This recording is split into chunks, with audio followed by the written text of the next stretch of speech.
come on.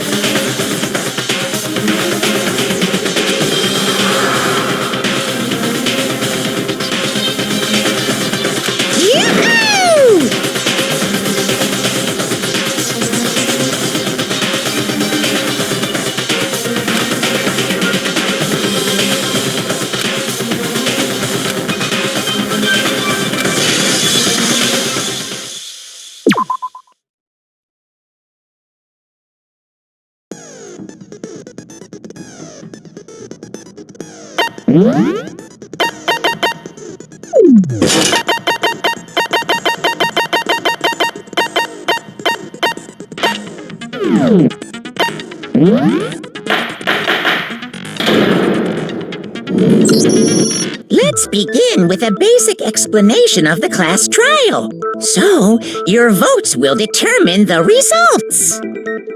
If you can figure out who done it, then only they will receive punishment. But if you pick the wrong one, then I'll punish everyone besides the blackened, and the one that deceived everyone else will graduate. Now then, to begin with...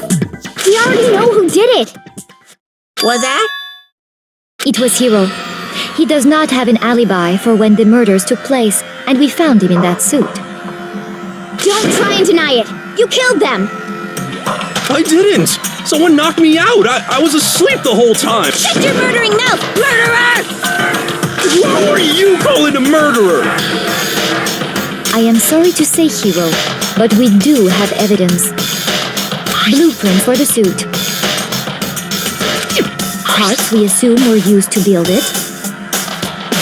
And all of it was found in your room. You have to admit, the evidence is quite compelling. It points to you as having created the suit. How many times do I have to tell you? I don't know, I don't know!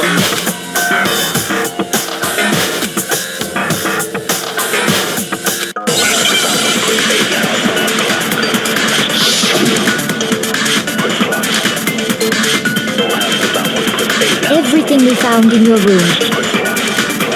The blueprints, the suit parts, they are all proof enough that you are the culprit. I don't know anything about that stuff! It's not true, it's a conspiracy! Hiro, why? Why did you kill them? No! Just hold on a second!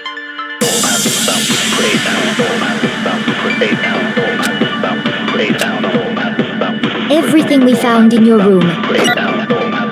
The blueprints, the suit parts, they are all proof enough. No, what's wrong?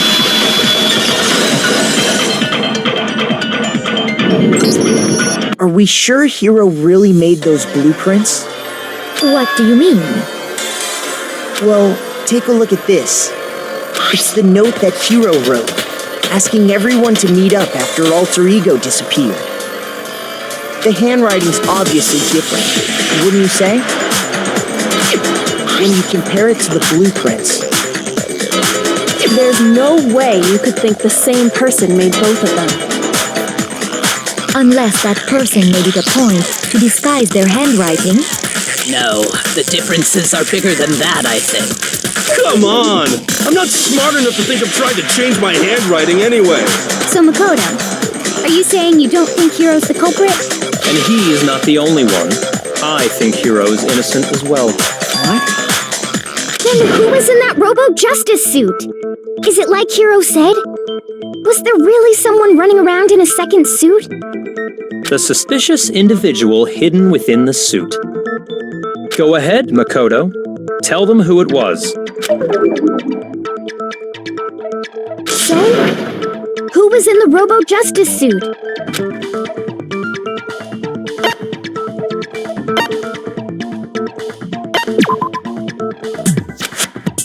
Shoot!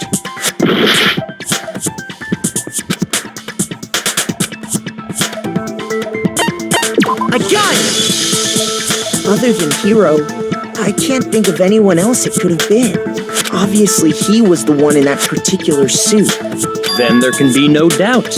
Hero is the prime suspect. That doesn't make any sense. You just said Hero didn't do it. It makes perfect sense. Hero was the suspicious individual in the suit, but he's not the culprit. So what you're saying is... That's right. The culprit in this case has nothing to do with being in the Robo-Justice suit. What? Now that's a bold assumption. And what reason do you have to make such a statement? You do have a reason, yes? Of course. But before we get to that, there's something else we need to clarify first. So let's get that out of the way. Hey, stop trying to boss us around. All things have a proper order. So what is it? What needs to be clarified? We must clarify the method of transportation for Taka's lifeless body. It would seem that his corpse was moved using certain particular items. Makoto, can you tell us what they were?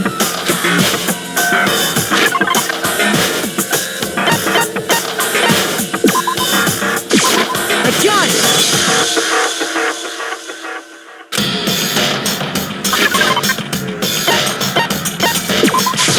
I got it! They were a dolly and a tarp, right?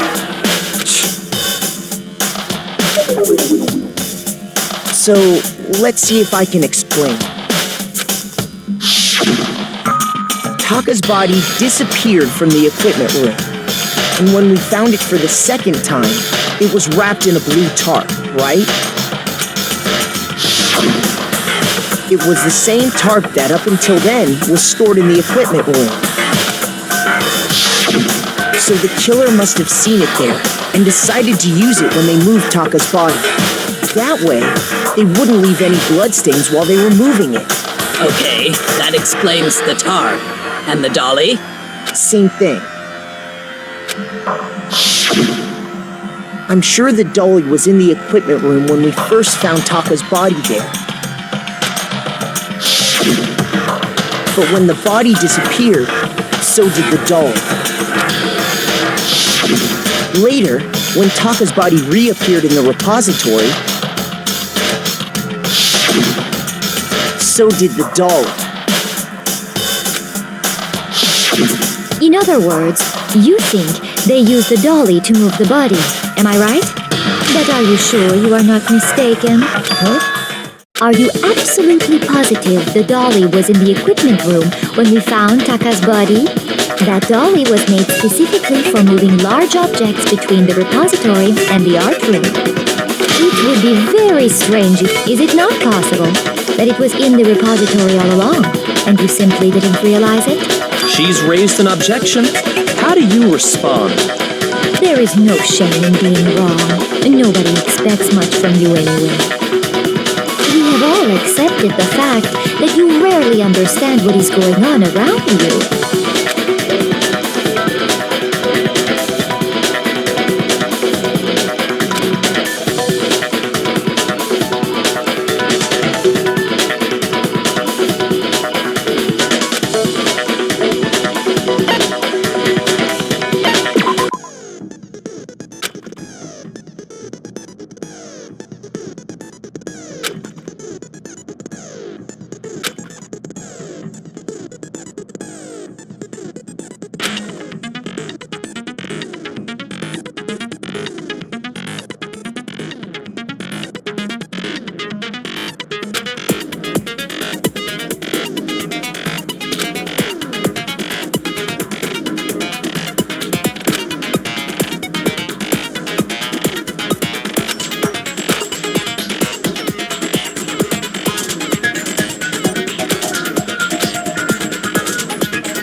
You had it wrong. I cannot agree. You are a fool. So pathetic. Lies will get you nowhere. Do your worst. Away with you. You miserable wretch! I cannot agree. You are a fool. Lies will get you nowhere. Do your worst, you miserable wretch. You have it wrong. I cannot agree. You are a fool. So pathetic. Lies will get you nowhere. Do your worst. Away with you. You miserable wretch. I cannot agree. You are a fool. Lies will get you nowhere. Do your worst, you miserable wretch. You miserable wretch. You have it wrong. I cannot agree. You are a fool. So pathetic. Lies will get you nowhere. Do your worst. Away with you. You miserable wretch. I cannot agree. I cannot agree. This should prove it.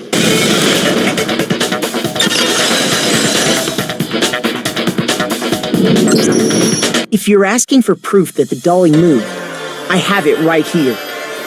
When I found the dolly in the repository, one of the wheels had a blood stain on it. There was a pool of blood in the equipment room with a tire mark in it that matched the dolly wheel's tread. The killer probably rolled the dolly through the blood on accident. As the blood dried on the tire, they moved the body into the repository. So there's my proof that the dolly was used to move Taka's body.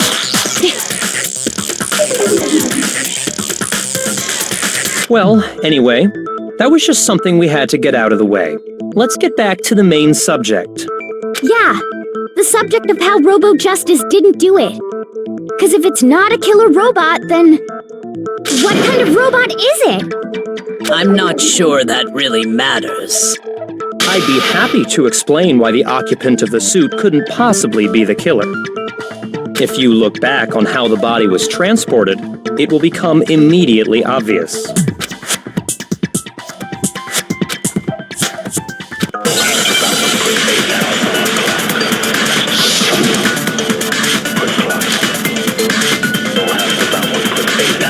As we know, Taka was killed in the equipment room. And from there, the body was moved to the repository, correct? Yeah, the culprit wrapped the body in the tarp, then loaded it onto the dolly and wheeled it off.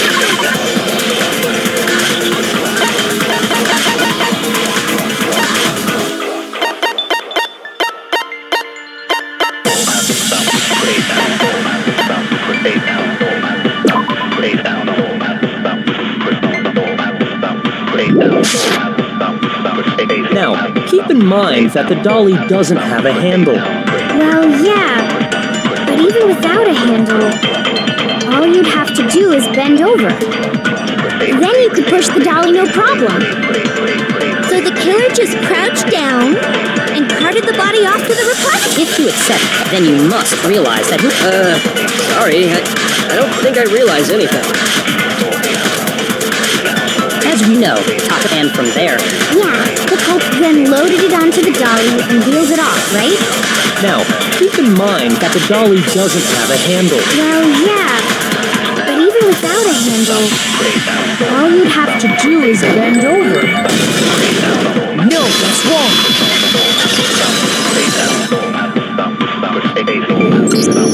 You're absolutely right that you could push a dolly without a handle if you stoop down low. But if you were wearing that suit, do you think you could actually get into a position like that? What do you mean? Think back to what you said when we were all checking out the suit together, remember?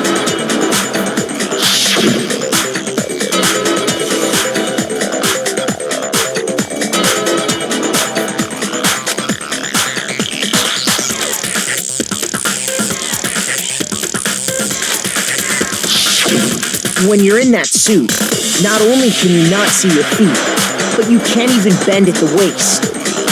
Am I right about that? Now that you mention it, yeah. It seems like it'd be awfully hard to push that dolly if you couldn't bend over. Well, what's to stop you from simply pushing the dolly with your feet? When you can't even see your feet? You really think someone could kick the dolly all that way? Yeah, it'd be totally impossible. Not that I can say for sure myself. On top of that, if you were wearing such a rigid, cumbersome suit, it's very unlikely you would have the dexterity to go about wrapping the body in a tarp. Well, I mean, isn't that just a matter of taking off the suit when you're ready to move the body?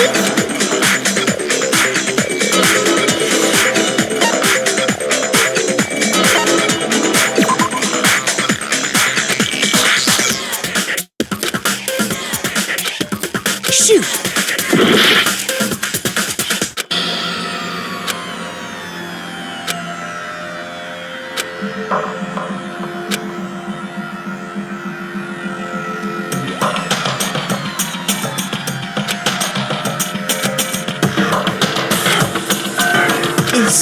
Is this really the...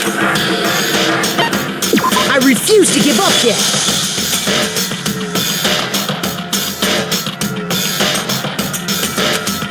You're absolutely right that you could push a dolly without a handle if you stoop down low.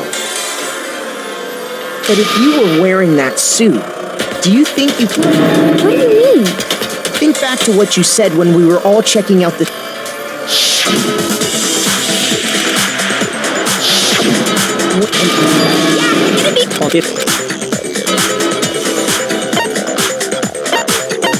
I got it!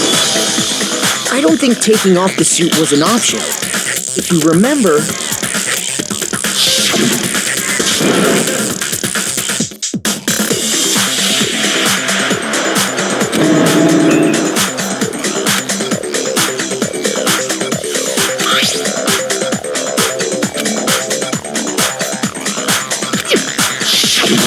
That's true. It seems impossible to put the suit on or take it off without help. Then, you really can't take it off by yourself? Hero wasn't just making it up? Of course I wasn't making it up. If he could have gotten it off by himself, I don't think he would have let us see him wearing it. Showing up in the suit was basically an invitation for everyone to suspect it. Yeah, that's right. So, it's really, really true that Robo-Justice couldn't have moved the dolly? To be clear, whoever did move the body, it couldn't have been Hero in the robot suit, correct? No, wait. Just a second, if you please. Have you forgotten about the picture that I took? You all got a good look at it, did you not? The image of Hifumi being dragged away by Robo-Justice? If whoever was in that suit is not the culprit, how do you explain that? Besides, do you remember what the now deceased Hifumi said?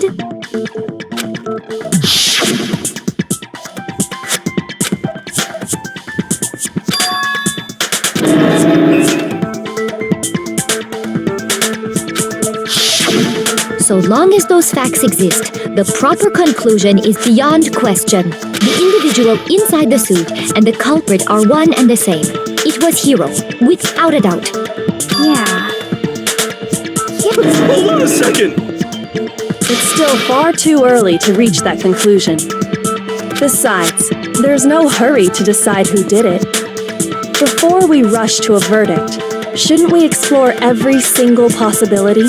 Instead of seizing on one viewpoint, the truth is uncovered by analyzing things from every angle. Perhaps, but where do we go from here? Let's review this series of unfortunate events from the beginning. Maybe we'll uncover something new. What a pain in the ass! I don't disagree, but our lives are on the line. If this is what it takes, we have to do it. Plus, maybe we'll get to find out where the heck Kyoko was when everything went down. All right then, let's take another look back at what happened. I suppose we could start with this morning. 4 of us gathered together in the dining hall.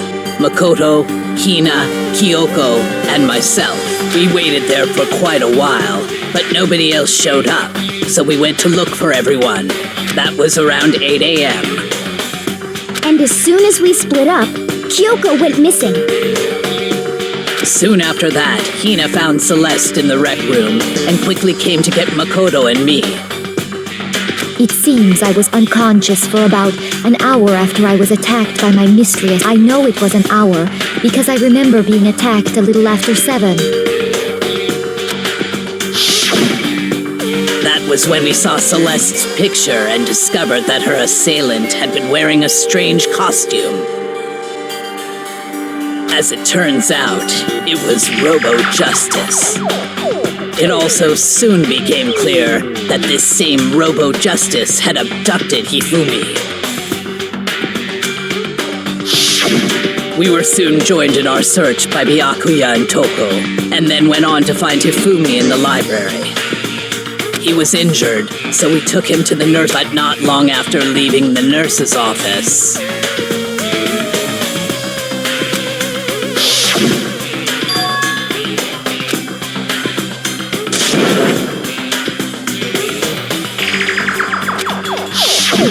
When Celeste told us that, we decided to split up and search the second floor. And soon after that, I saw someone moving around on the 3rd floor, and I yelled out to everyone as soon as I did.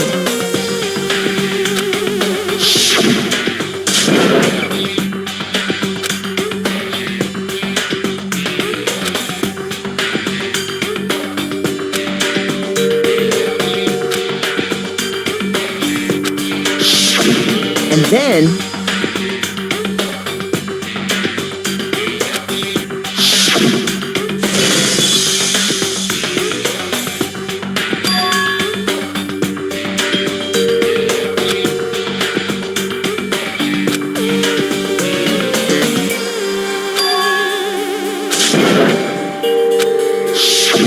At that point, we decided to divide up into 2 groups.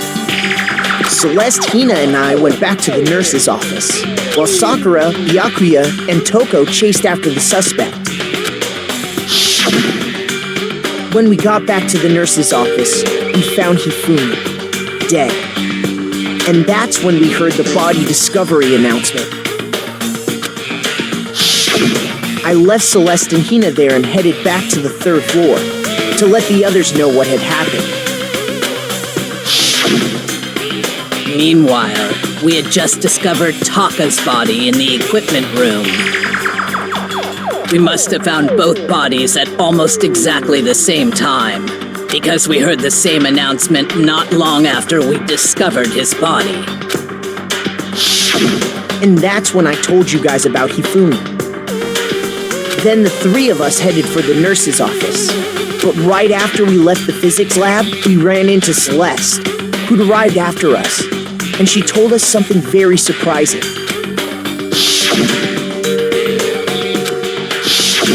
We rushed back to the nurse's office and saw that she was right.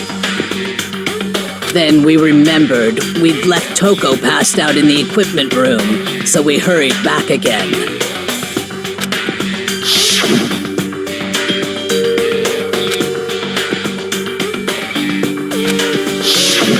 But when we got there, we discovered that now Taka's body had also gone missing. Next thing we knew, we were searching the school for 2 missing dead bodies. And after some time... Celeste informed us that she'd found the bodies, and we all headed to the repository, which is where we rediscovered the corpses.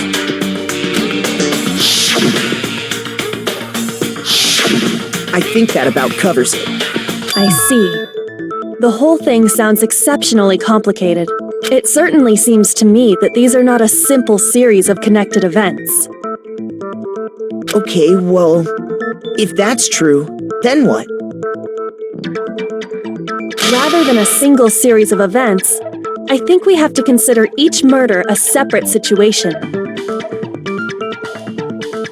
And from there, we can uncover the contradictions surrounding all of them.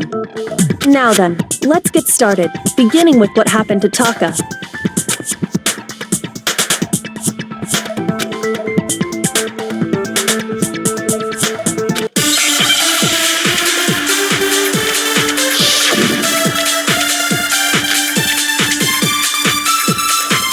So,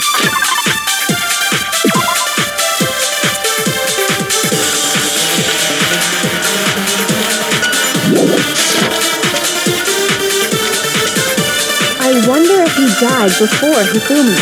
Or perhaps it was after? We already know what order they were killed in. Taka came last. What makes you say that? Because of the numbering of the Justice Hammers.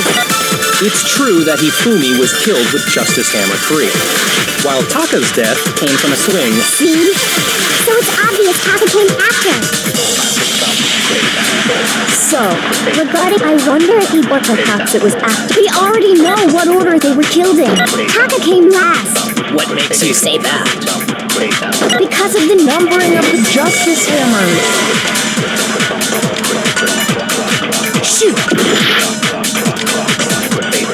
so, regarding Taka's, I wonder if he died before, perhaps it was after? We already know what order they were killed in.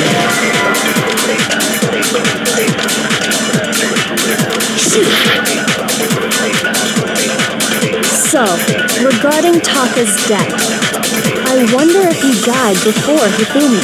Or perhaps it was after? We already know what order they were killed in. Taka came last. What makes you say that? Because of the numbering of the Justice Hammers. It's true that Hifumi was killed with while Taka's death. See? So it's obvious Taka came after. So, regarding Taka's death, I wonder if he died, or perhaps it was after? We already know what order they were killed in. No, that's wrong!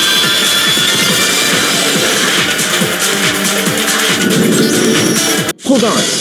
There's no reason to assume that the hammers were used in the same order as their numbers. If anything, that's just another way the killer tried to disguise their actions. So you're saying the culprit wanted us to think the hammers were used in order, but in reality, Taka was killed before Hifumi? Okay then, let's see the proof.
Is this really the...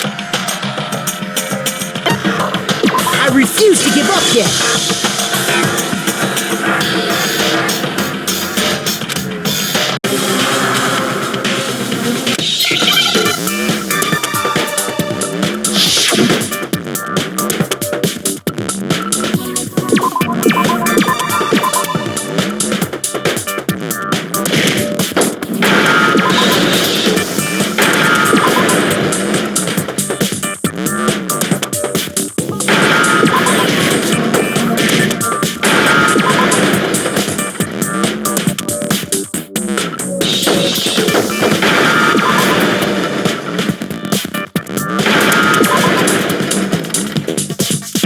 Understand? I got it! Taka's wristwatch! See? Look! It broke with the hands pointing just past 6 o'clock. It must have gotten broken when he was attacked by the killer. Because as of last night,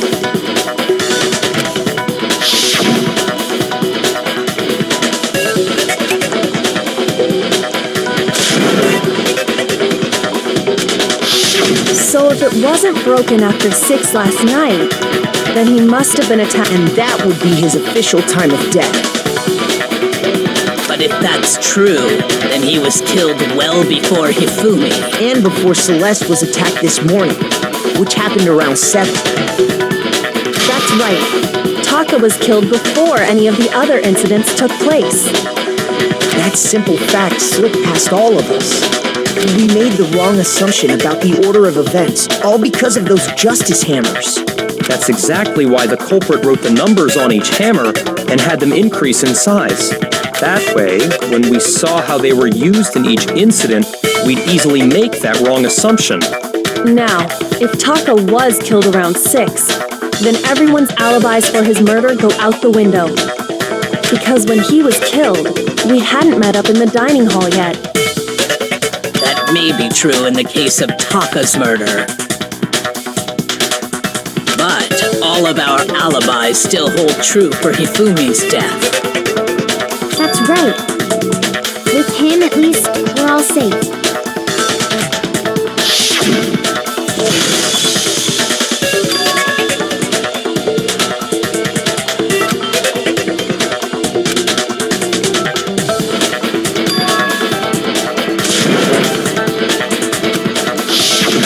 When we heard Hifumi screaming, we were all together. Except for Hiro and Kyoko. Then we all ran down to the nurse's office, and that's where we found his body. That's totally true. We're all in the clear. Oh, I know! They must have recorded him screaming on a tape or something, then played it later on! If that's true, where's the tape? I don't know. Don't just go making stuff up. Anyway, we all have rock-solid alibis for when we heard Hifumi scream. Since all of us were there together, clearly none of us could have killed him. And it does not stop there. There was also the moment when we discovered his body had disappeared. When his body vanished from the nurse's office, Hina and I were in the bathroom together, while everyone else was in the equipment room, correct? And then there's the disappearance of Taka's body from the equipment room. At that time, we were all gathered together in the nurse's office because of Hifumi going missing. Well, don't forget, I was passed out in the equipment room the whole time. Wait, then what if Genocide Jill did it? She could have dragged Taka's body out of there right then! Even if she could pull that off, there's no way she could have done the same with Hifumi's body. Because, as we just established, she was passed out in the equipment room when his body disappeared. Besides, I didn't do either of them anyway. In other words, it is impossible that any of us could have killed Hifumi or moved either of their bodies. On the other hand, Hiro and Kyoko had disappeared, so they most certainly could have done those things. So what now, Kyoko? For now, we can't get fixated on who did it, or we'll just keep going around in circles. So instead of who, I propose we start talking about how. In particular, I think we need to figure out how Hifumi's body got moved. That's true. We searched everywhere, but we couldn't figure out how to explain his body disappearing. And according to what Celeste said,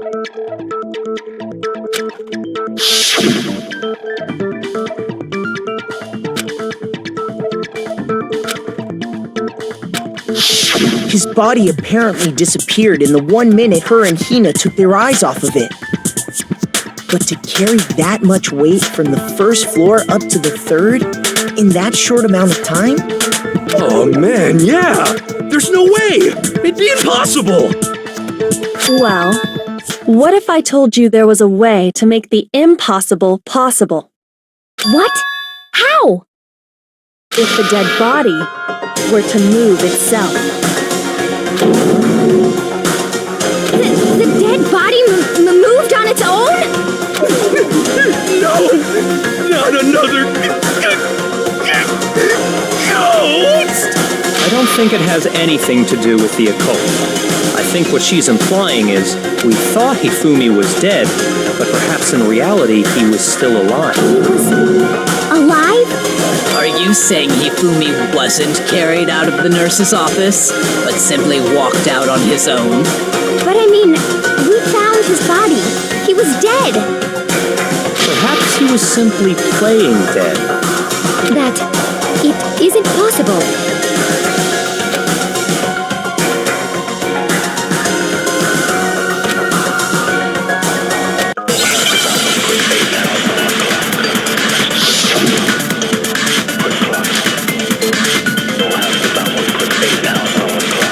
Are you saying that when we first found Hifumi in the nurse's office, there's a chance he was actually still alive? No, it is impossible. Hifumi was dead, without a doubt. And you know that how? Surely you heard the body discovery announcement along with the rest of us. Hifumi's dead body had been found. And that is why the announcement was made. Are we really so sure about that? Maybe the announcement was intended to signal someone else's discovery. Shoot! Are you saying that when we first found Hifumi in the nurse's office, there's a chance he was actually still alive? No, it is impossible. Hifumi was dead, without a doubt. And you know that how? Surely you heard the body discovery announcement along with the rest of us. Hifumi's dead body had been found. And that is why. Are we real? Maybe the announcement was intended to signal someone else's discovery. Are you saying that when we first found Hifumi in the nurse's office, there's a chance he was actually still alive? Shoot! Are you saying that when we first found Hifumi in the nurse's office, there's a chance he was actually still alive? No, it is impossible. Hifumi was dead, without a doubt. And you know that how? Surely you heard the body discovery announcement along with the rest of us. Hifumi's dead body had been found. And that is. Are we really? Maybe the announcement was intended to signal someone else's discovery. Are you saying that when we first found there's a chance he... No, Hifumi was dead, and you know that. Surely you heard the body that Hifumi's dead, and that is. Are we really so sure about? Maybe the announcement was intended to signal someone else's discovery.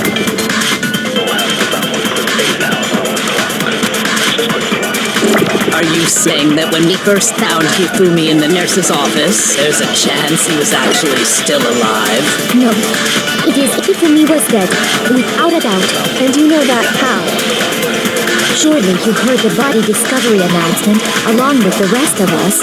Hifumi's dead body Had been found. No, it's wrong!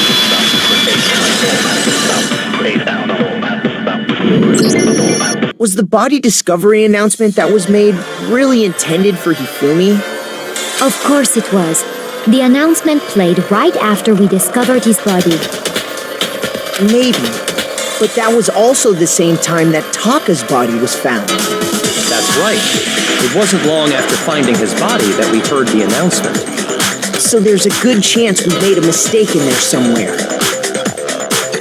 I think we've confused whether the announcement was for Hifumi or Taka. First of all, if two bodies had been found, there really should have been two announcements. Maybe Monokuma simply got lazy and rolled them together into one. What do you say, Monokuma? Any comment? Well, it's a very sensitive issue, so I can't go into too much detail. But what I can say about the body discovery announcement is that it's only broadcast when 3 or more people find a dead body for the first time. That didn't answer our question, man. We're asking if you're a lazy bum. No, actually, that was plenty. Huh? He said it's only broadcast when a body is discovered for the first time, which means even if we find the same body again later, he won't make the announcement again. If that's true, then why was the announcement made again later on? Huh? Later on? Exactly. We heard the body discovery announcement twice.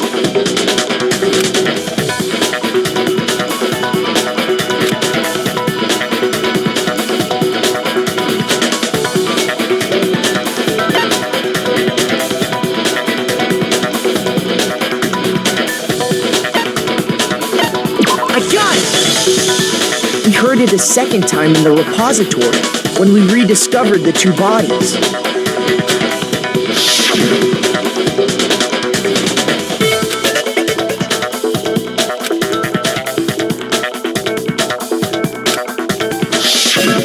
It didn't seem weird at the time, but it contradicts what Monokuma just told us, doesn't it? Exactly.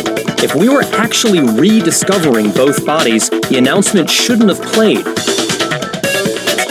And in reality, when the two dead bodies were rediscovered, one of them was actually being discovered for the first time. So, when we found Hifumi the first time in the nurse's office, he wasn't actually dead yet. Meaning, he wasn't actually found dead until we came upon him in the repository. And that's just part of it. There's one other thing that leads me to believe he was still alive in the nurse's office. Oh, I know! Because he was super good at playing dead! Bada bing, bada boom! That is the worst logic I have ever heard. But honestly, I do not think there's anything that can prove he was still alive. Okay then, let's take another look at the events surrounding the discovery of his body. Then it should become clear whether he was really alive or not. This whole thing is pointless.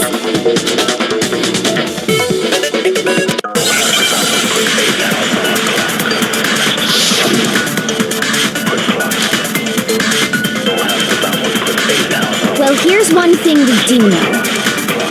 The first time we found Hifumi's body was in the nurse's office. And then, while me and Celeste were in the bathroom, his body disappeared. And the next time we saw his body, it was in the repository. But when you compare his body before being moved and his body after being moved, other than the change in how it was positioned, there was no notable difference. No, it's wrong!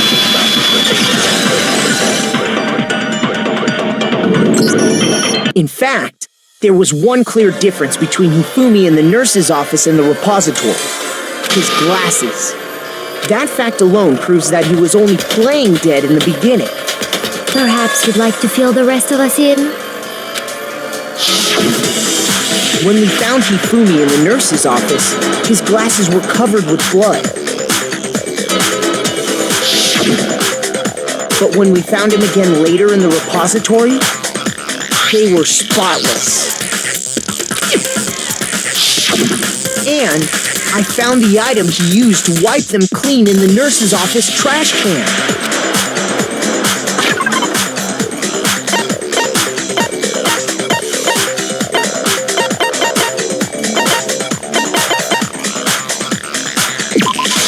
I got it!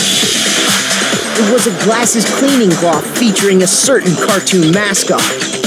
One look at the bloodstain on the cloth should make things clear. This piece of cloth was used to wipe Hifumi's glasses clean. And the mascot on the cloth is the same one that's on the digital camera, right? And whose digital camera was it? Hifumi's, of course. The character was Princess Piggles from Demon Angel Pretty Pudgy Princess, I think. I highly doubt anyone but Hifumi would have brought something like this to school. I see your point. And the only people here who wear glasses are... I wouldn't be caught dead using a tacky piece of garbage like that. A few tissues is all I need to keep my glasses clean. Then there's no question. It belonged to Hifumi. So what you're saying is... What I'm saying is, the blood on his glasses was wiped away using his own glasses cleaning cloth. Even if that is true, it does not mean he wiped the blood off himself. But who would benefit from a clean pair of glasses other than the glasses owner? That's a good point. And it must have been him, right? So let's assume that Hifumi was still alive in the nurse's office. He pretends to be dead. Then when he's alone, he wipes his glasses clean so he can see. Then he stands up and walks out on his own 2 feet. And with that, the impossible task of moving his copious corpse becomes possible, wouldn't you say? But then, if he was just pretending to be dead, what was with all that blood? Was it paint or something? The fridge in the nurse's office contains packs of blood for emergencies. He probably used one of those. He figured if he was gonna play dead, he should go all out, so he just dumped it everywhere! But he got crazy with it and had to wipe his glasses off when he was done! God, what an idiot! And if Hifumi was still alive at that point, the disappearance of Taka's body is easily explained. It should be perfectly obvious who must have moved Taka's corpse.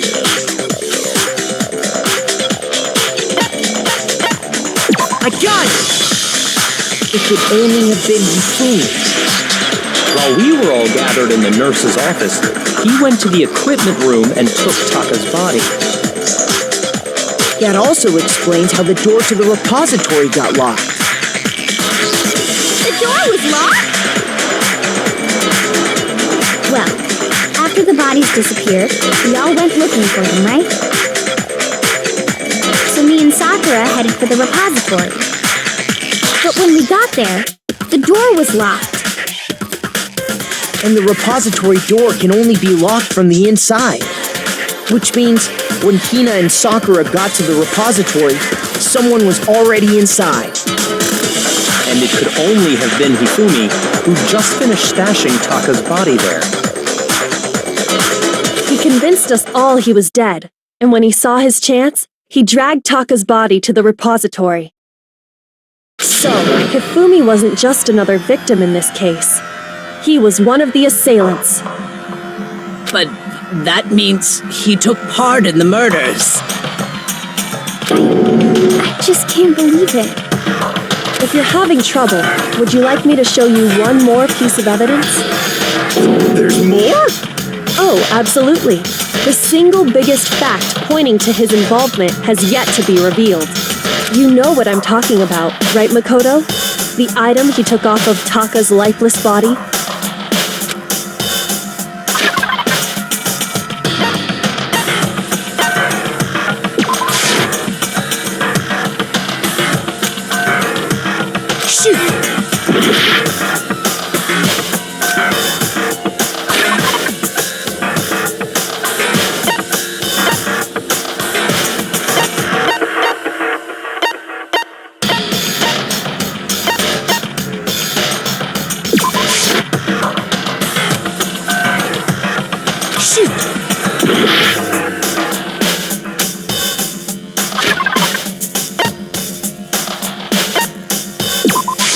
I got it! You're talking about the note Hifumi had hidden away, aren't you? Hidden note? That's right. We found it stuffed in his pants. What? In his pants? Yes, his pants. Okay, well, forget about the pants for now. Let's take a look at what the note says.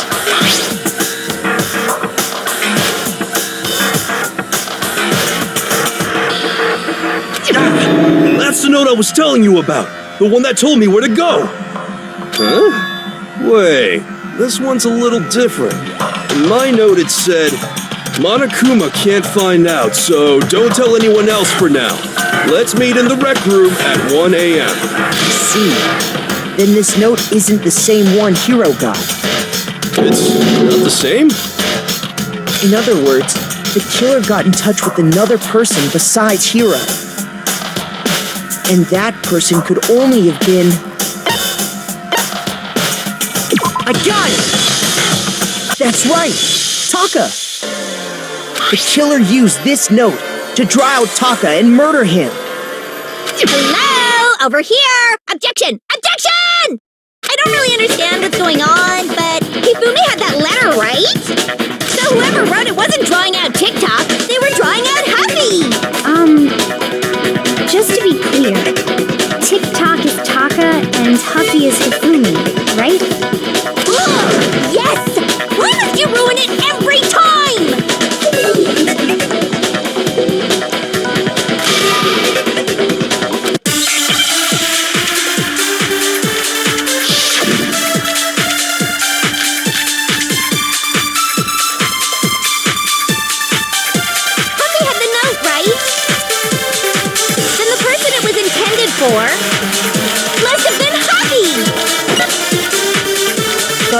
remember what the note said.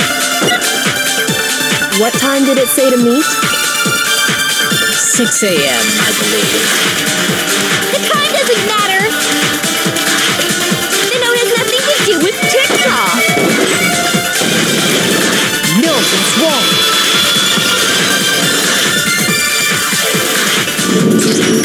No, there absolutely is a connection. What the hell are you talking about? The note said to meet at 6 a.m., which is the same time Taka was murdered. We've already proven that using his wristwatch. But there's more. Look where the note says to meet. The equipment room, right? Which is where Taka was killed. I see. So, Taka was murdered at both the time and place written in the note. I think that should be plenty to show that this note was definitely meant for Taka. Well, when you put it like that... No further objections! Then someone used that note to trick Taka, just the same as me. The culprit really is a cold-blooded monster. But if they gave the note to Taka, what was Hifumi doing with it? Stuffed down his pants, no less! Most likely, Hifumi stole it off Taka's corpse after he died. He stole it? Where's your proof? Go ahead, show us.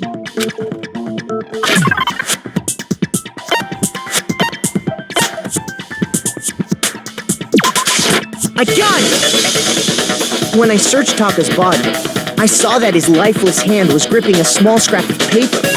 If I'm right about this, the sheet of paper this piece came from is... I knew it! It fits perfectly with the note we found hidden on Hifumi.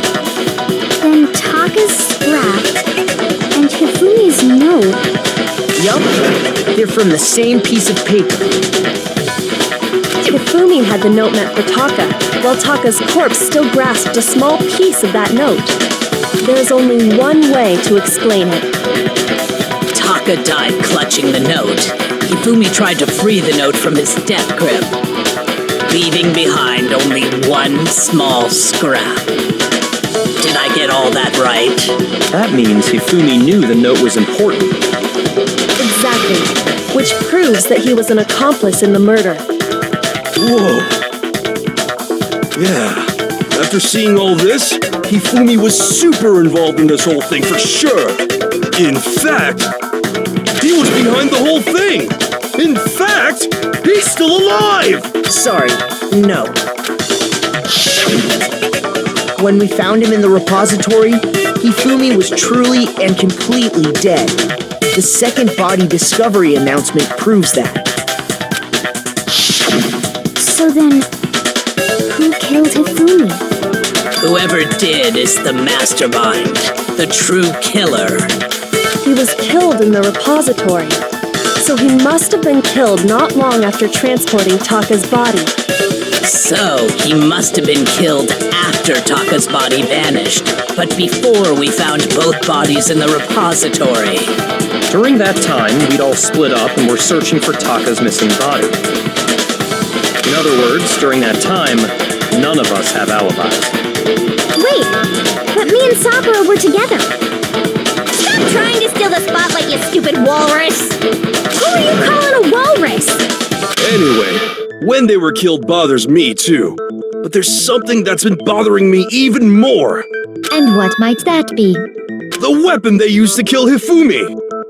The weapon? Yeah, because I mean, according to the Monokuma file, the way Taka and Hifumi were killed was almost the same, with them having similar fractures and all. But Justice Hammer 3 and 4 were still laying around in the nurse's office and equipment room, right? So if Hifumi was killed in the repository, the culprit would have had to grab one of the hammers, kill Hifumi, then put the hammer back where they found it. But wouldn't that be seriously risky for him? I'm surprised. It seems there's some semblance of a brain knocking around that skull of yours after all. Hell yeah, it's packed in there good and tight. He's right, though. I don't understand it either. The Monokuma file makes it clear that they were killed using similar instruments. But if the hammers were already laying around those other rooms... So the question is, how could the culprit have gotten their hands on either of the hammers? Personally, I haven't a clue. So which hammer was used to attack Celeste? Number 1 or number 2? Those were accounted for in other rooms too. And I don't think either one is big enough to kill someone. Then... Is it not possible they used a different weapon? I don't think it is possible. They were both killed with the same kind of thing, right? So then, what was used to kill Hifumi?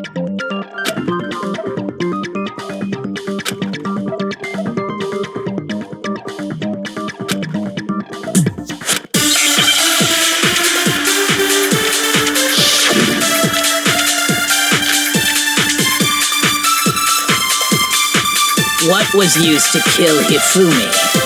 Was it Justice Hammer 3? Maybe Justice Hammer 4? Well, whatever it was, there's one thing we have to figure out. How was the culprit able to move around so freely with the weapon? How did nobody witness them carrying it? Sounds like a Justice Hammer 5 is about to make its appearance! Check out murdergear.com/hammertime for more info! Well, one thing seems pretty clear. The murder weapon had to be one of the Justice Hammers! And, that's about it.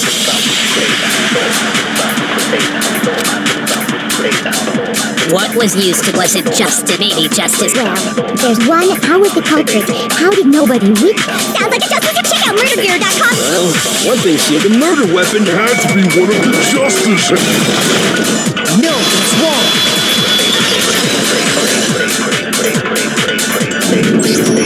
The murder weapon wasn't a Justice Hammer at all. No, it was something completely different. But, seriously? A different weapon? Specifically, a hammer from the repository. The killer could have easily used that to kill Hifumi. Now, all the hammers in the repository were covered in flecks of grit and debris.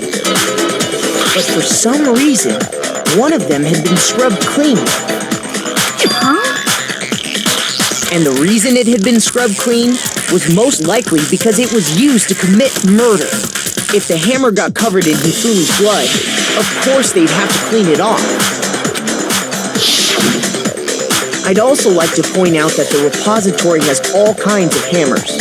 Big ones, small ones, and even some flat mallet-like ones. I think whoever made the Justice Hammers used those as a basis for their design. If that's true, that would explain the Monokuma file's note about the wounds being similar. So Hifumi moved Taka's body to the repository, where someone then used a hammer to kill him. Whoever did that is the true killer. The one Hifumi was working with. And the one who betrayed him. Hold on a moment. I still think it's strange to assume someone was working together with him. The way the graduation rule works, there is no benefit to helping someone else carry out a murder. So the idea that anyone would work together like that is simply ludicrous. We talked about this, did we not?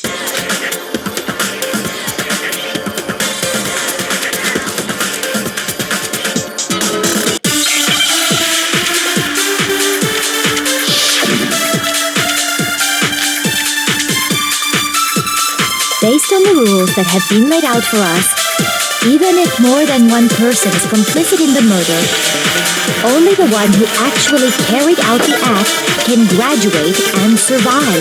Assuming the rule holds true, it is simply impossible that two people work together on this. That is how the rule was explained to us. But that only really applies if there's one murder, right? In this case, however, there were two murders.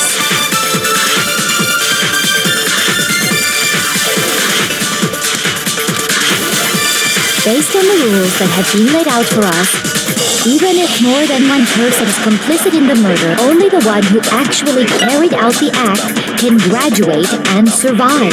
Assuming the rule holds true, It is simply impossible. that two people work together on this.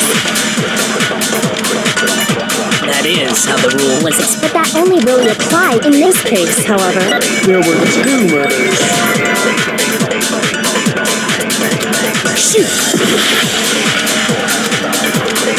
Based on the rules that have even if more than one person, only the one who actually carried out the act can, assuming the rule holds true, it is simply impossible that two people work together on it. That is how the rule was explained to us. But that only really applies if there's one murder. In this case, however, there were 2 murders.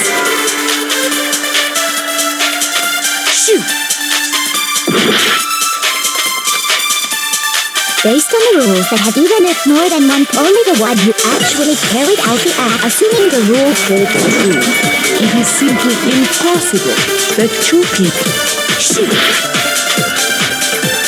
based on the rules that have even if more than one, only the one who actually, assuming the rule holds true, it is That is how the rule was. But that only really applies if there's one. In this case, however, there were 2 murders. based on the rules, even if more than one, only the one who actually carried out, assuming the rule holds true, it is simply. That is how But that only really applies in this case, however, there were 2 murders.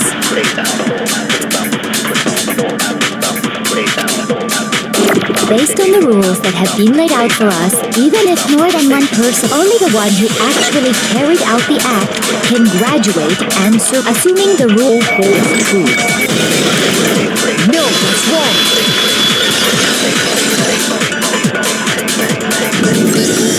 Since there were 2 murders, it's at least plausible that more than one person was involved. What do you mean? If there'd only been 1 murder, then yes, the idea of an accomplice isn't really worth considering. Naturally, if only one person can be saved per murder, an accomplice has no risk versus reward benefit. Risk versus reward benefit? The payoff for working together. The reward that balances out the risk of taking part in a scheme. There's no point in being someone's accomplice if there's no benefit to you. However, if there were some potential mutual reward for the risk, then cooperation becomes possible. You're saying that 2 people could act as each other's accomplices to commit 2 separate murders. I think that's what the true killer told Hifumi. They would each have an accomplice for their crime. And based on the case's events, Hifumi would have been the first one to act, murdering Taka. They made him carry out the first murder so he couldn't back out of helping them later on. So in this case, there wasn't one single person committing multiple murders. Instead, each person killed someone, creating 2 separate incidents. And it only looked like one person because that's how the true killer designed it to look. A single suspicious individual, a similar weapon used in each crime, disappearing bodies. By creating one seamless set of circumstances, they made it look like one person was behind it all. The mastermind picked their target and managed to convince him to go along with their plan. And then, to avoid the no accomplices rule, they simply killed their accomplice. Which, if true, means that betraying Hifumi was part of the plan from the very beginning. That's just awful! How could anyone be so cruel? You think so? I can't help but admire its cunning. Still, their choice of accomplice seems odd.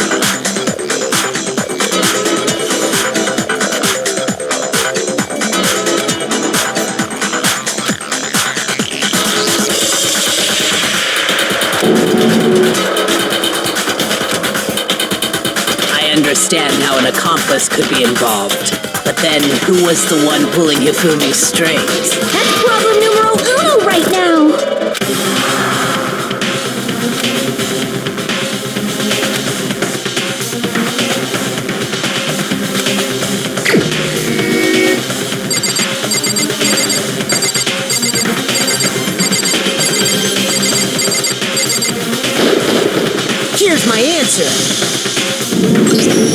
It was Celeste.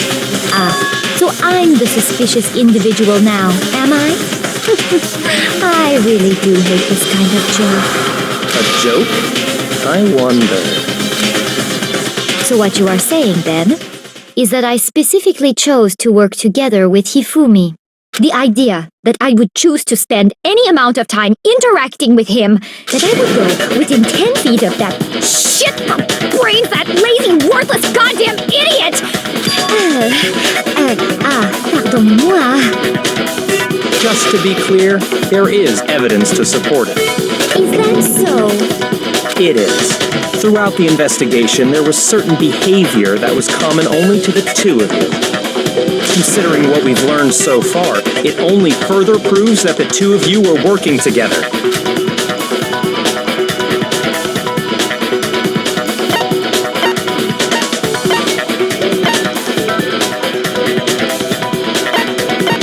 I got it! The behavior they had in common has to do with the suspicious individual in the suit, doesn't it? The only ones who ever actually saw Robo-Justice firsthand were Celeste and Hifumi. Shush, the adults are talking now. Sorry. As he said, only Celeste and Hifumi ever laid eyes on the costumed individual. If we accept that Hifumi was one of the culprits, we can't help but suspect what Celeste has said as well. Are you saying everything they told us was a lie? After taking Hifumi to the nurse's office, we all began our search for this individual, correct? And not too long after that, do you remember what Celeste said?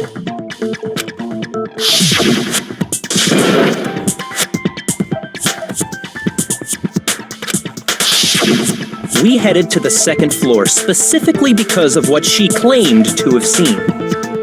Next, to draw us all to the physics lab up on the third floor, She let out a blood-curdling scream. and when we'd all come to see what was wrong, what was it she said?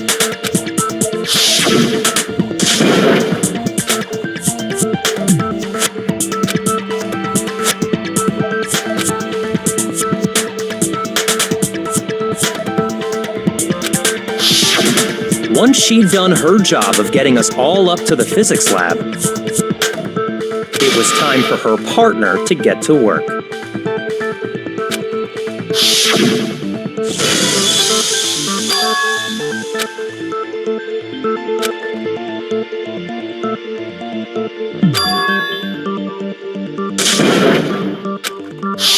It was to get us to divide into two groups, so that we would discover both bodies at the same time? In fact, Celeste was precisely the one who proposed that we split up.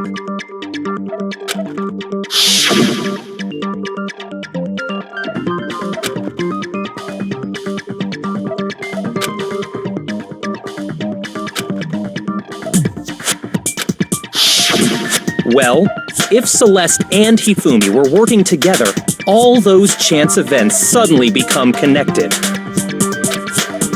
And on top of that, that piercing cry of yours early on.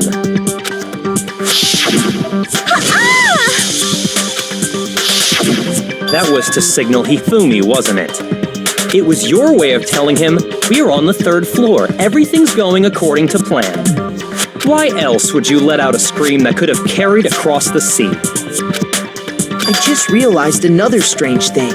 When we found Hifumi in the nurse's office, who we now know was only pretending to be dead,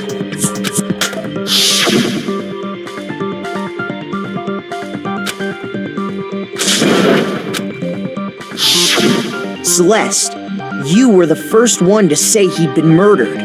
You wanted to make sure we wouldn't have any doubt in our minds. I don't believe it! Everything, the whole thing was one big act! Hina, you were with Celeste when Hifumi's body disappeared, right? Yeah. I was feeling kinda sick, so Celeste took me to the bathroom. Wait, then that was... She wasn't worried about you. She just saw a chance to help Hifumi sneak out of the nurse's office.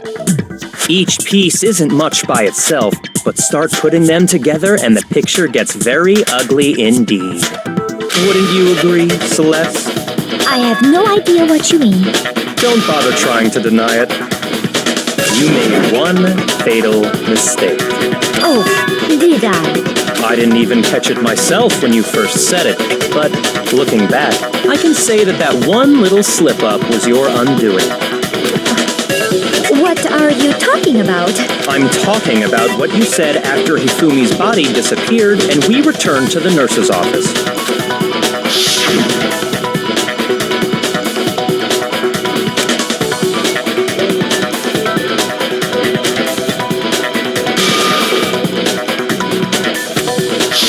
I remember her saying that too, but I don't understand what's so strange about it. Then pay attention. Sakura, Toko, and I were first to discover Taka's body in the equipment room. Then Makoto showed up and told us Hifumi had been killed. So Sakura and I left with Makoto. Once we were in the hall, we ran into Celeste, and the four of us headed to the nurse's office. Now, the entire time we were together, none of us said anything about Taka being dead. Think about it. Celeste's comment doesn't make sense. It was completely out of place. Yeah, I see what you're talking about. Although I don't really get what it means. You hear that, Celeste? If you're really not the culprit, you shouldn't have any problem repeating it, right?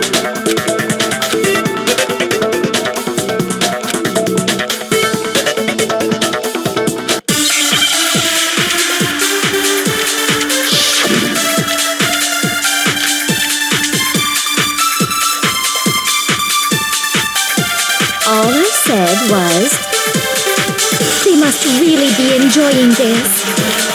Enjoying the sight of us standing around, frightened and confused. They must be positively elated. We are all going to die here. We are going to die, just like those guys died. And that is all I said. And that's all it takes to finish this. It's obvious, isn't what was so strange about Celeste's comment? All I said, they must be really enjoying the sight of us. They must be. We are all going to die here. We are going to die. Just like those guys died. Shoot! All I said was...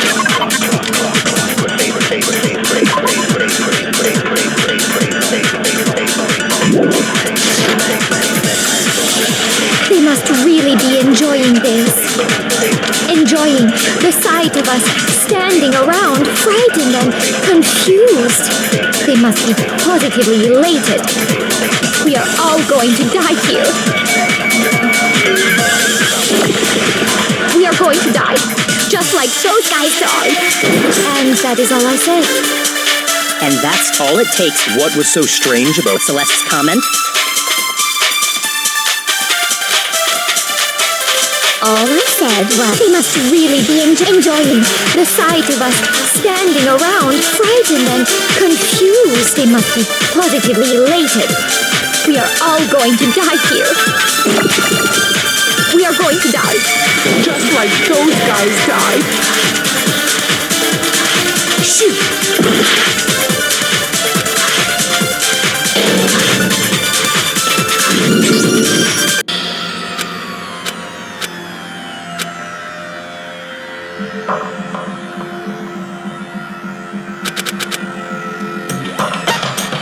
I refuse to give up yet.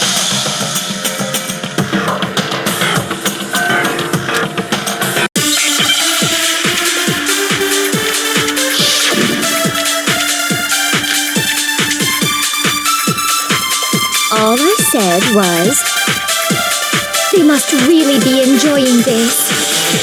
Enjoying the sight of us standing around, frightened and confused. They must be positively elated. We are all going to die here. We are going to die, just like those guys died. And that is all I said. And that's all it takes to finish this. It's obvious what was so strange about Celeste's comment.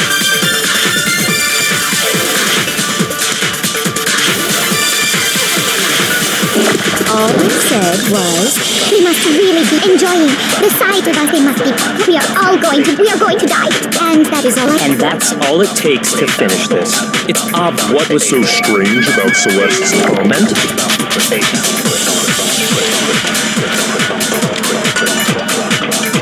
All I said was, they must really be enjoying the sight of us standing around, frightened and confused. They must be positively elated. We are all going to die here. We are going to die. Just like No, that's wrong.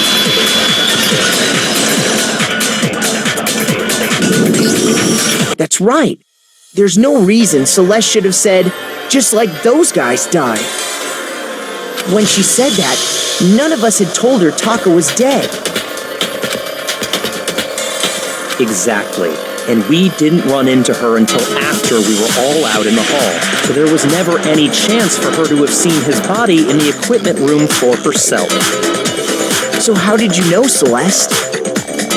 How did you know more than one person had been killed? And how did you know they were both guys? Because Kyoko had also disappeared, right? So she could have been dead too. You all have such vivid imaginations. You know that? Imaginations? You claim that I was lying when I told you about the suspicious person I saw. Then what about the picture I took? How do you explain this picture of the costumed villain dragging Hifumi away? It has to be some kind of setup, right? So let's put the suit on, and then she used the camera's timer to... Have you so quickly forgotten? You are the only one who could have possibly fit into that suit. Plus, I happen to know that this particular camera does not have a timer. In other words, it is an unassailable fact that this is a picture of Hifumi being dragged away. If everything I told you was a lie, how can this picture exist? Simple. Are we sure that's really a picture of the suspect dragging Hifumi away? What could you possibly mean by that? Surely there are other explanations than the one you've offered up. No, there is no other explanation.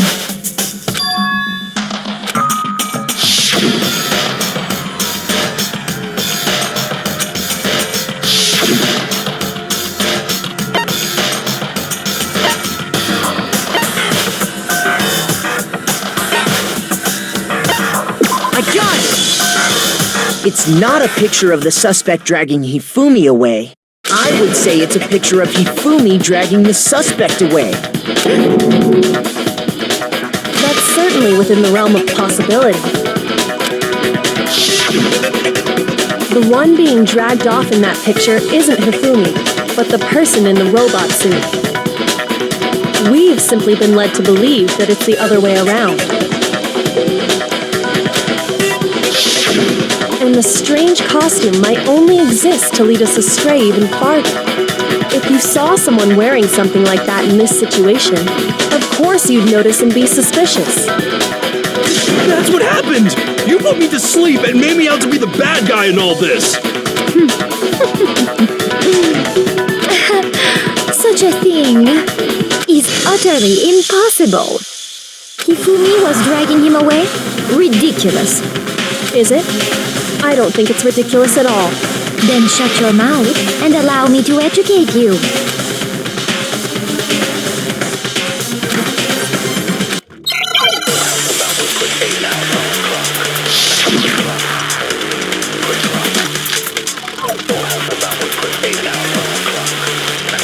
You dressed me up in that suit after I passed out. Then you just dragged me across Hifumi and had him carry my weight. You tried to make me look like the bad guy. Like I said, ridiculous. As you can see in the picture, the suspect is standing perfectly upright. If the person inside the suit was unconscious, there's no way they could stand up straight like that. Then the fortune-telling idiot is the culprit after all! No way!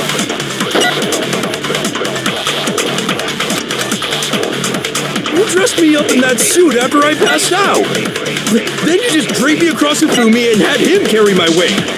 You tried to make me look like the bad guy. Like I said, ridiculous. As you can see in the picture, the suspect is standing perfectly upright. If the person inside the suit was unconscious, there's no way they could stand up straight like that. Then the fortune-telling idiot is the culprit after. No way! You dressed me up in that suit after I passed out. Then you just draped me across Hifumi. You tried to make me look... Like I said, as you can see in the picture, if the person inside the there's no way they could stand. No, that's wrong.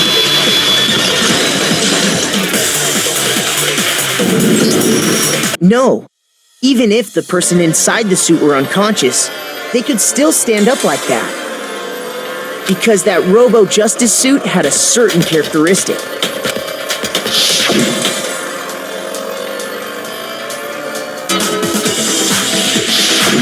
That's right! They totally made a mistake when they made it, so it couldn't bend at the waist. I'm not so sure that was a mistake.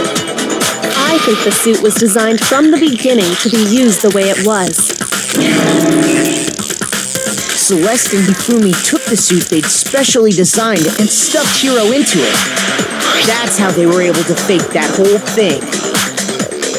The point of it all was to make us believe whoever was in the suit was to blame. Well then, I suppose this is checkmate. Checkmate?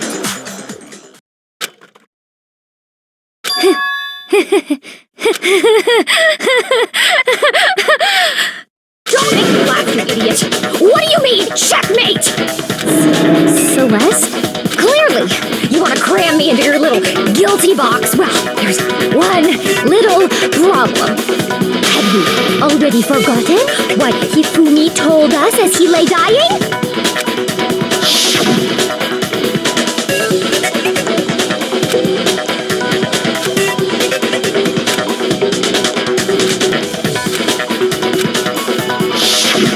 When we asked him who had attacked him, his answer was quite clear, was it not?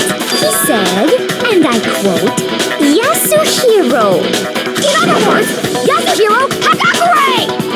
Right, but my name isn't really Yasuhiro. It's actually Taro. Your confusing statements don't make any sense. You're only making things more complicated.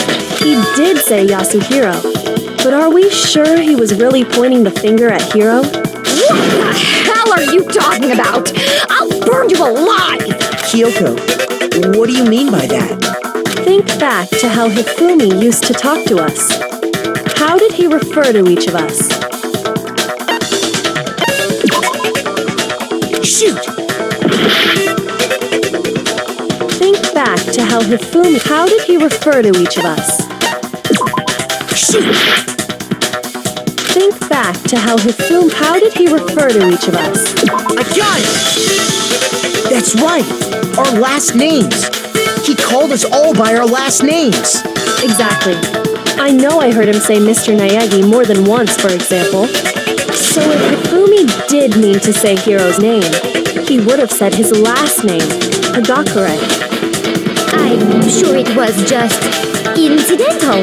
By chance, his first name. Indecent? Don't talk. Random chance. Now isn't that a convenient explanation? No, there's no reason to think he would have said the name any different than normal, but he must have run out of energy before he could say any more. So Hifumi was trying to tell us the last name of whoever killed him? But the name he said doesn't apply to anyone here. Well, no. Hold on. There's one person it could apply to, and that's Celeste. She never actually told us what her real name is. What did you just say? To think you'd take your false accusation so far, I don't know whether to laugh or spit! Come on! Enough with your idiotic blather! Yasuhiro is a loser's name! Do I look like a loser to you? Well, do I? What? I think I've earned the right to be a little on edge. Okay, then fill us in. What's your real name? Make sure your ear holes are wide open and listen up! My real name is Celestia Ludenberg. Could you please stop making me repeat myself over and over again?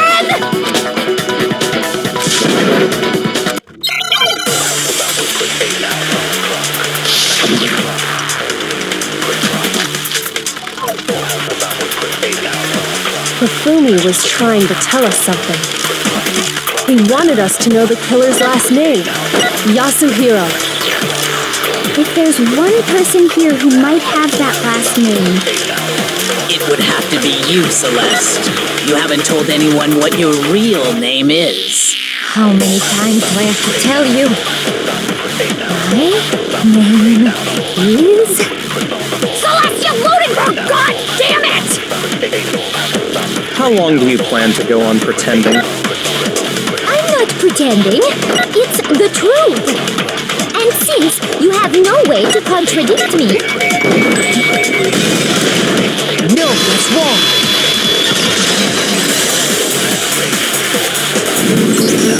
That's it. The handbook. What?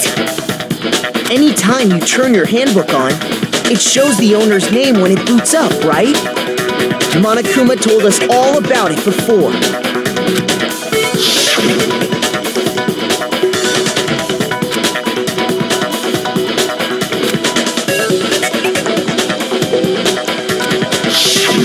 So all we have to do is check her handbook, and that'll clear up everything. That's how we can find out Celeste's real name. That's an invasion of privacy. I refuse to cooperate. Celeste, can you please just tell us what really happened? Please, just tell us. Even when I'm put in check, it's just my nature not to give up. Because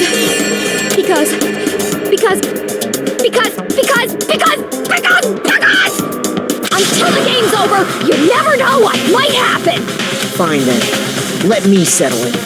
Let me go over the case again, from the beginning, and shed light on all your crimes. And that'll bring everything to an end.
the killer persuaded someone to help carry out the murder.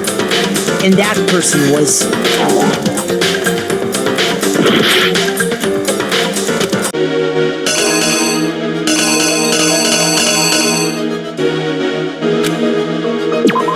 The killer is... you! Before anything, the killer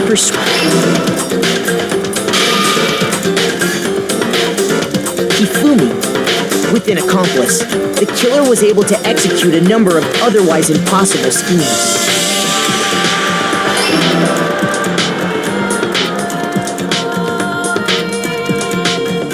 First, they convinced someone to meet them in the rec room last night at 1 in the morning. That someone they met with was Hiro. The murderous duo intended to pass Hiro off as the prime suspect. So when they drugged him, knocked him out, and stuffed him into the Robo-Justice suit.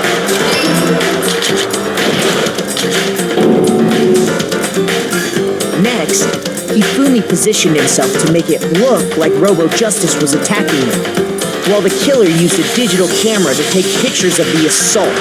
They did all this just to create evidence that would put the suspicion on Hiro. When they were done with him, they shoved him, still unconscious, into the pool room locker.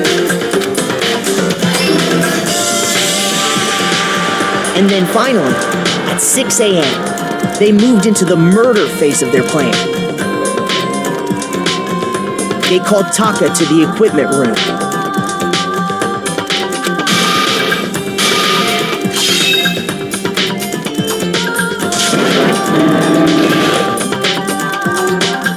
And that's where Hifumi killed him, making it the scene of the first murder. The murder weapon was Justice Hammer 4, which was left there in the equipment room. The reason Hammer number 4 was used was to create confusion about the order of the crimes.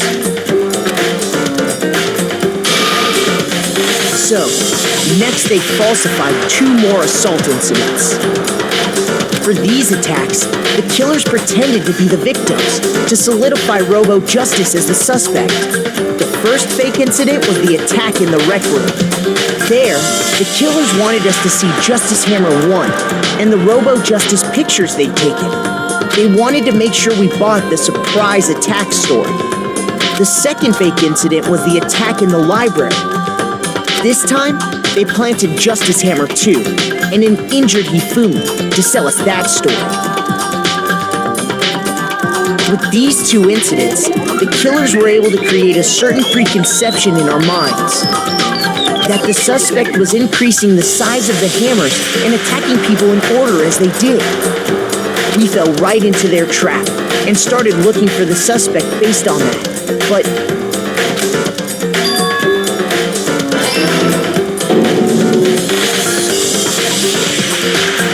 while we did that, we left Hifumi alone in the nurse's office.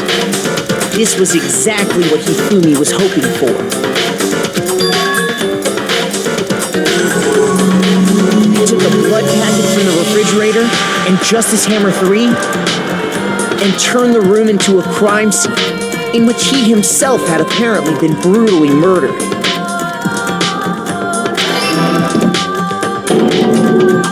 He let out a scream to draw us back, and when we returned, that's what we found. Meanwhile, the other group that had been out searching found Taka's body at the same time.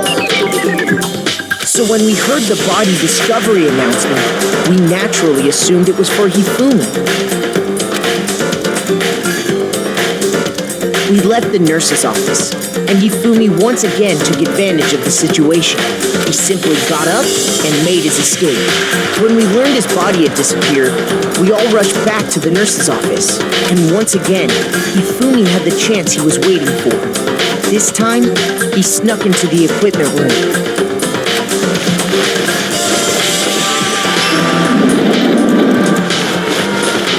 He wrapped Taka's body in a tarp and used the dolly to move it all the way down to the repository.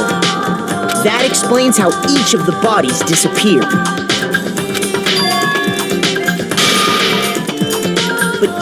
Hifumi didn't know what the true killer had in mind for their final act.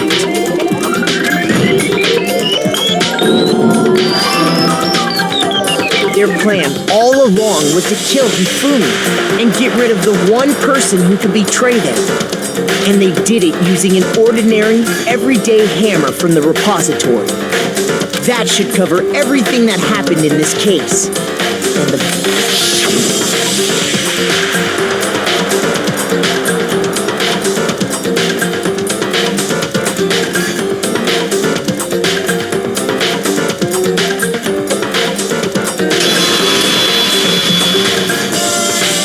Celeste, sorry, you lose.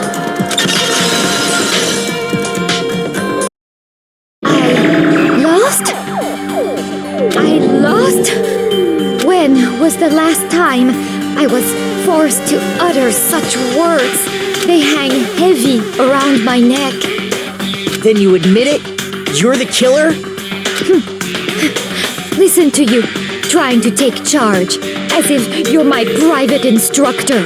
I, Celestia Ludenberg. Actually, no. Taiko Yasuhiro is fine. Taiko? So, you finally accepted it.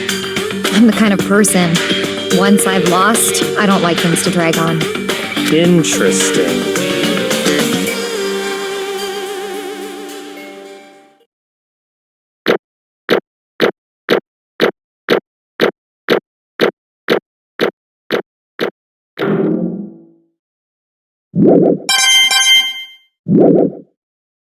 Okay, Monokuma.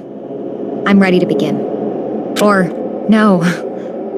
I suppose this is the end, isn't it? It is indeed the moment we've all been waiting for. Time to vote, okay? Okay. If you would, please locate your lever and cast your vote. And when the votes are tallied, who will become the blackened? Will you make the right choice or the dreadfully wrong one? What's it gonna be? What's it gonna be?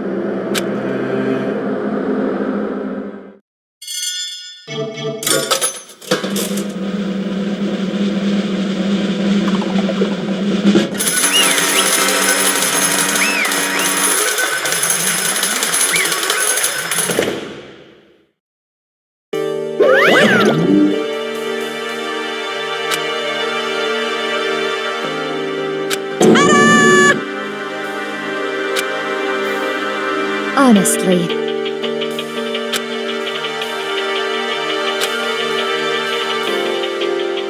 I knew it.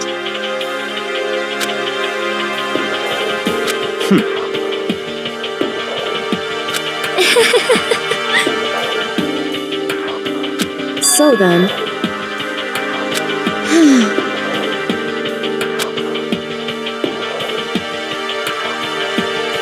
indeed.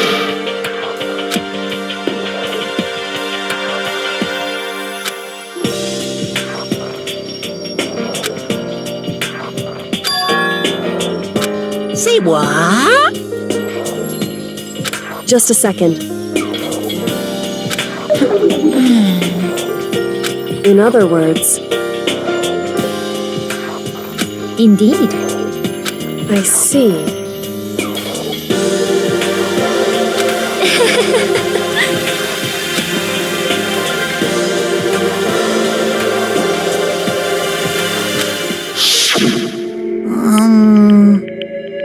Actually,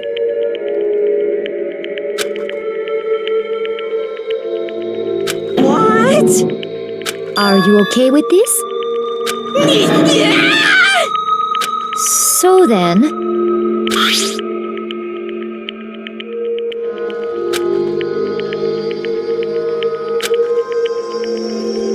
Damnation!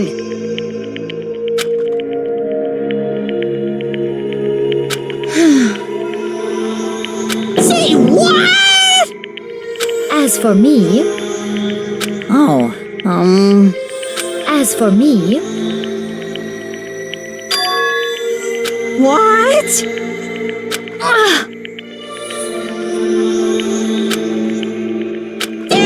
explosion! Say what?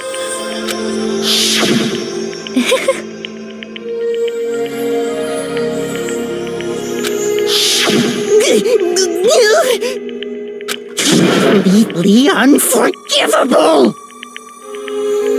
Most unfortunate. Actually,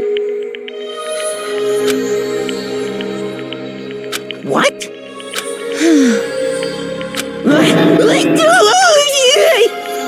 indeed.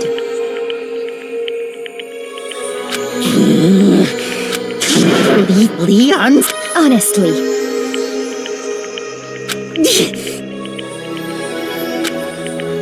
I swear I will save her! actually,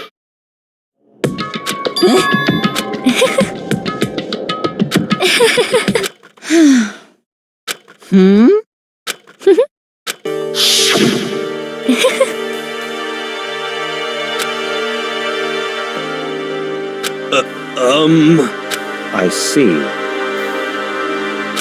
indeed.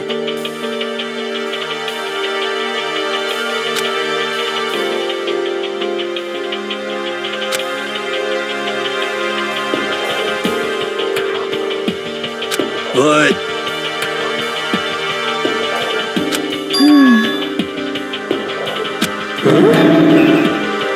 Let's see.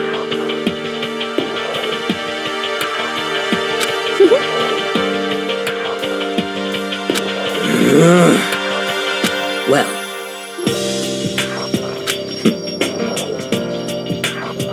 Are you okay with this?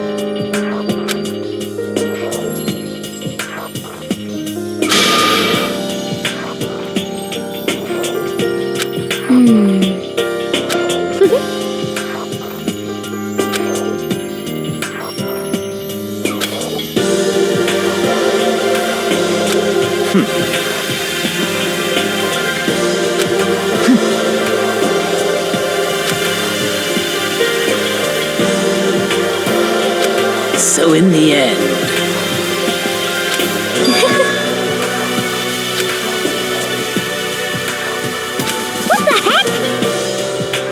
Well, don't be mean! I wonder about that. Why? What the heck?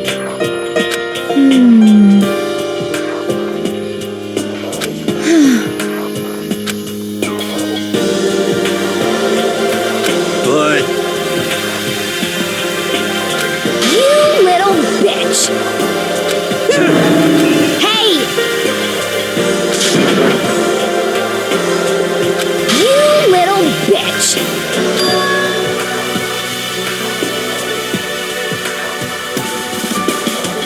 This is fine.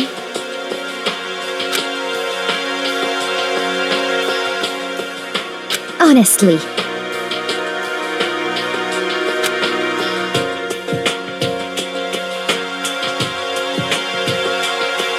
As for me, isn't it wonderful?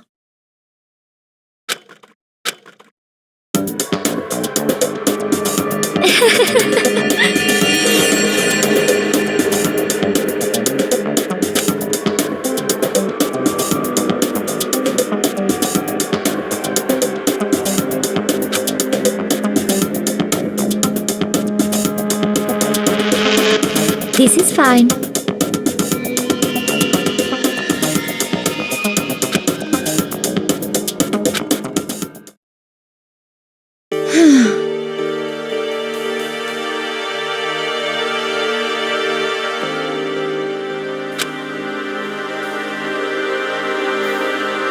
There is nothing to be done.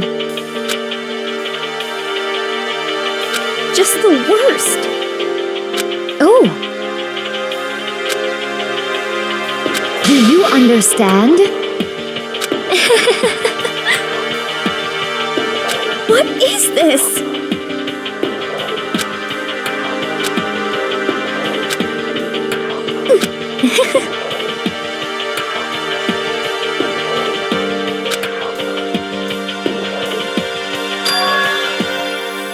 Yes, indeed.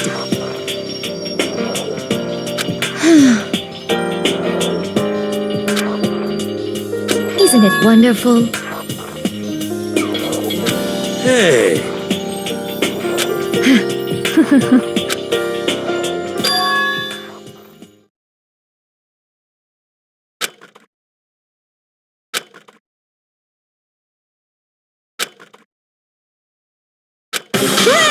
Chills! Kills! Now then, I've prepared a very special punishment! Let's give it everything we've got! I guess I'll let Kyoko hold on to this. What? Will it really give you the hope you're looking for? I can't say I ever saw it that way. Which is why... Actually, it's not important. Well then, take care, everyone. Perhaps we'll meet again, in another life.